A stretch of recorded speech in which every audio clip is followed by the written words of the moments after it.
ఒక్క సైడే hearing loss ఉంది అని అన్నది యాక్సెప్ట్ చేయడమే ఫస్ట్ థింగ్ కష్టము.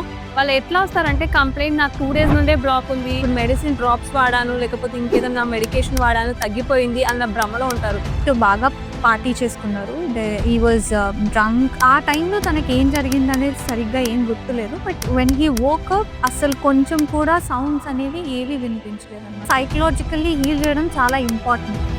మన కంట్రీలో అబౌవ్ 48 డెసిబుల్స్ ఉన్నప్పుడు మాత్రమే హియరింగ్ ఎయిడ్ ప్రిస్క్రైబ్ చేయాలి. అప్పటిదాకా వాళ్ళు జాబ్స్లోను కాలేజెస్లోను నార్మల్గా యాక్ట్ చేస్తే సడన్గా సైలెంట్ అయిపోవాలి లేదా అన్నిట్లోనూ వెనకబడిపోవాలి అంటే they will have the problem. Satya గారు రీసెంట్ గా ఒక పేషెంట్ వచ్చారు కదా మన దగ్గరికి. సడన్ హియరింగ్ లాస్ వచ్చింది మ్యామ్ అని చెప్పేసి ఆల్మోస్ట్ లైక్ 72 అవర్స్ తర్వాత వచ్చారనుకుంటా మన దగ్గరికి. To walk in patient. So he was around 24 years old. Last night pub music ఏదో పార్టీ ఎంజాయ్ చేసి వచ్చాము. దాని తర్వాత నుండే నాకు బ్లాక్డ్ ఫీలింగ్ లాగా ఉండే అన్న కంప్లైంట్ తో ఉండే. బట్ ద థింగ్ ఏంటంటే నెక్స్ట్ డే మార్నింగ్ ఆ పేషెంట్ మన దగ్గరకు వచ్చి కంప్లైంట్ చేసింది. నాకు ఆ రిలీఫ్ అన్నది మార్నింగ్ వరకు కూడా లేకుండే అన్నట్టు కంప్లైంట్ ఉండే. సో అది దేని గురించి అంటారు? ఎందువల్ల అలా అవుతది? All of a sudden. So యాక్చువల్‌గా పేషెంట్ ఏమైంది అనంటే నైట్ బాగా పార్టీ చేసుకున్నారు. హీ వాజ్ డ్రంక్ అండ్ ఆ టైంలో తనకేం జరిగిందనేది సరిగ్గా ఏం గుర్తులేదు. But when he woke up అసలు కొంచెం కూడా సౌండ్స్ అనేవి ఏవి వినిపించలేదన్నమాట. గట్టి గట్టిగా అరిచి చెప్తేనే తనకు వినిపించింది. He suddenly got panicked. ఏమైపోయింది సడెన్‌గా నాకు వినిపించట్లేదు. He checked with his phone conversation, ear pods everything.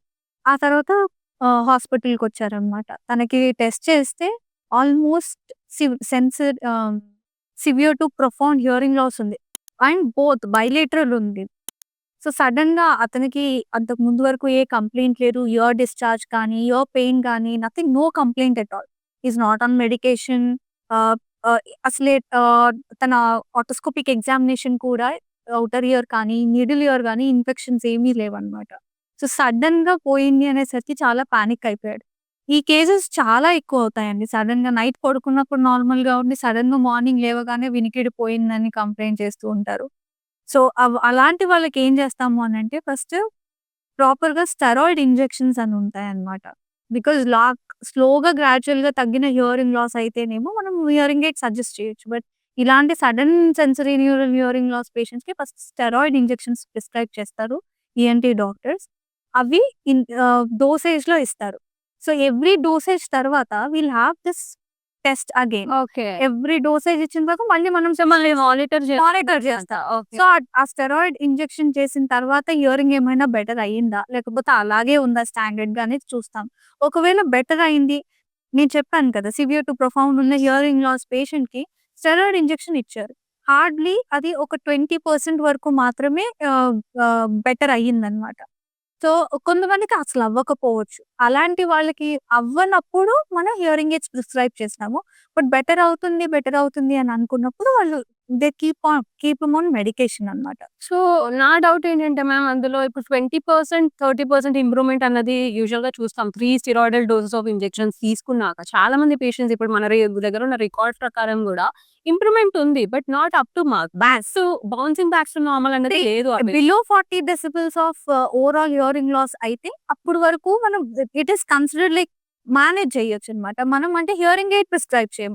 మన కంట్రీలో అబౌవ్ 48 డెసిబెల్స్ ఉన్నప్పుడు మాత్రమే హియరింగ్ ఎయిడ్ ప్రిస్క్రైబ్ చేస్తాం. ఓకే. సో, ఒకవేళ ఆ ఇంజెక్షన్స్ వల్ల స్టెరాయిడ్ ఇంజెక్షన్ డోసేజెస్ వల్ల ఒకవేళ పర్సన్ హియరింగ్ లాస్ అనేది 40 డెసిబెల్స్ లోపయిందనుకోండి, తనకి హియరింగ్ ఎయిడ్ ప్రిస్క్రైబ్ చేయాల్సిన అవసరం లేదు. సో, ఆ హియరింగ్ అనేది బెటర్ అయినట్టే. బెటర్ అయిన హియరింగ్ మళ్ళీ స్టెరాయిడల్ ఇంజెక్షన్ తర్వాత over a period of time drop down అవ్వడము, ఆల్ ఆఫ్ ఎ సడెన్ మళ్ళీ తగ్గడం అనేది ఏమైనా జరుగుతుందా మ్యామ్? మోస్ట్ కేసెస్ అవ్వదండి. But we will have a check. అంటే ఎవ్రీ 6 మంత్స్ మనం ముందే పేషెంట్‌కి చెప్తాం. Every 6 months or else 3 months లేదా 9 మంత్స్ లేదంటే 12 మంత్స్ ఇలా టైమ్ పీరియడ్ అనేది చెప్పి వాళ్ళని టెస్ట్‌కి రమ్మని చెప్తాము. సో, ఎనీ వే ఎప్పుడైనా మనకు మళ్ళీ ఆ ప్రాబ్లమ్ వచ్చింది, లేదు హియరింగ్ లాస్ పెరుగుతుంది, డిటారియేట్ అవుతుంది అని అనుకున్నప్పుడు అప్పుడు మళ్ళీ హియరింగ్ ఎయిడ్ గురించి కౌన్సిల్ చేస్తాం. అండ్ కొంతమంది పేషెంట్స్‌లో ఏమవుతుందంటే యూనిలేటరల్ డెఫ్‌నెస్ వస్తది. అవును. సో, ఇప్పుడు బైలేటరల్ అనుకోండి వాళ్ళకి తెలుస్తుంది హియరింగ్ లాస్ ఉంది నాకు. And I need some medication or else device. అది కన్విన్స్ చేయడం కూడా చాలా ఈజీ. అవును. ఎందుకంటే వాళ్ళకి తెలిసేది వస్తది already loss. And they have to listen, communicate చేయాలి. యంగ్ ఏజ్ వాళ్ళు గెట్ ఆన్ అవ్వాలి కాబట్టి కన్విన్స్ అవుతారు. Whereas okay. ఈ యూనిలేటరల్ డెఫ్‌నెస్ ఉన్నప్పుడు ఏమవుతది అనంటే, హియరింగ్ ఎయిడ్ వన్ సైడ్ నార్మల్‌గా యాక్ట్ చేసి, వన్ సైడ్ ఎఫెక్టెడ్‌గా ఉంటది. సో, వాళ్ళకి ఇది నార్మల్ హ్యూమన్ ఇయర్ అయ్యేసరికి ఇటువైపు డివైస్ పెట్టినా, ఆ అకౌస్టిక్ డిలే అనేది ఉండడం వల్ల దే వోంట్ గెట్ కన్విన్స్డ్. ఇదే క్వెషన్ నేను అడగాలనుకుంటున్నాను. ఇప్పుడు unilateral sudden sensory neural hearing loss cases వాళ్ళు చాలా కాంప్లికేటెడ్ గదండీ. వాళ్ళకి ఒక్క సైడే హియరింగ్ లాస్ ఉంది అనన్నది యాక్సెప్ట్ చేయడమే ఫస్ట్ థింగ్ కష్టము. And even though if they do thought వాళ్ళు ఎట్లా వస్తారంటే కంప్లెయింట్ నాకు 2 డేస్ నుండే బ్లాక్ ఉంది. ఒక Yes. 4 డేస్ నుండే బ్లాక్ ఉంది. ఇప్పుడు మెడిసిన్ డ్రాప్స్ వాడాను, లేకపోతే ఇంకేదన్నా మెడికేషన్ వాడాను తగ్గిపోయింది అన్న భ్రమలో ఉంటారు.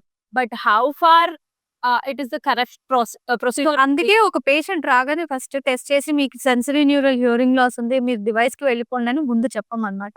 In sudden sensory neural hearing loss we will ask them because psychologically heal చేయడం చాలా ఇంపార్టెంట్.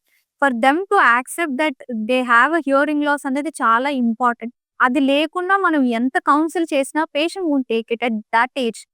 అంటే ఒక ప్రాబ్లమ్ వచ్చింది సడెన్‌గా అని అన్నప్పుడు వాళ్ళు తీసుకోవడం అనేది కూడా చాలా కష్టం. సో, వాళ్ళకి ముందు okay. We will try out with this steroid injections. ఒకవేళ ఇది కూడా ఇంప్రూవ్‌మెంట్ లేకపోతే అప్పుడు హియరింగ్ ఎయిడే వాడాల్సి ఉంటుంది మీరు అని చెప్పినప్పుడు వాళ్ళు they will be prepared further. Okay. If this doesn't work I can go for a device. There is an alternative. But unilateral కేసెస్‌లో ఏమవుతదంటే ఎంత స్టెరాయిడ్ ఇంజెక్షన్ ఇచ్చినా బెటర్ అవ్వలేదు.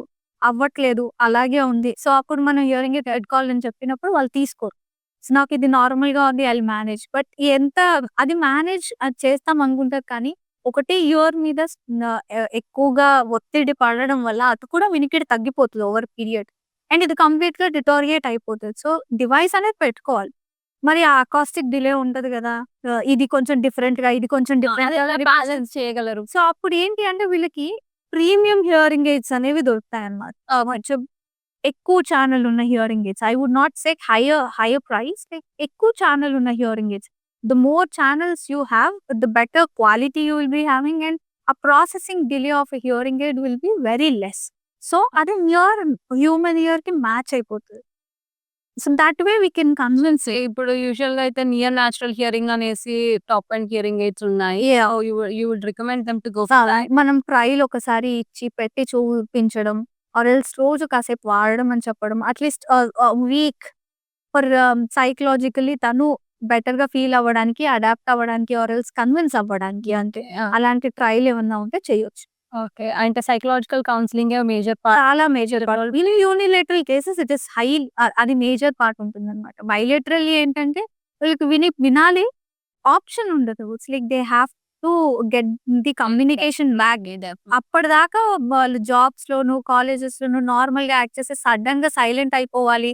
లేదా అన్నిట్లోనూ వెనకబడిపోవాలి అంటే they will have the problem. So, వాళ్ళకి సోషల్ గ్యాదరింగ్ అవ్వని చేయడం. సో, వాళ్ళని కన్విన్స్ చేయడము ఆర్ ఎల్స్ వాళ్ళు కన్విన్స్ అవ్వడము చాలా ఈజీ ఉంటదన్నమాట. ఓకే. ఓకే. గ్రేట్ అండి. Thank you. చాలా వాల్యుబుల్ ఇన్ఫర్మేషన్ చెప్పారు ఇవాళ. ఓకే అండి. ఇది చాలా మందికి ఉపయోగపడుతుంది. మీలో ఎవరికైనా ఇలాంటి ప్రాబ్లమ్ ఉంటే గనక, లేకపోతే మీకు తెలిసిన వాళ్ళలో ఎవరికైనా సడెన్‌గా ఇలాంటి సడెన్ హియరింగ్ లాస్ ఇష్యూస్‌తోని ఇబ్బంది పడితే గనక, you can just ask them to reach out us care hearing clinics.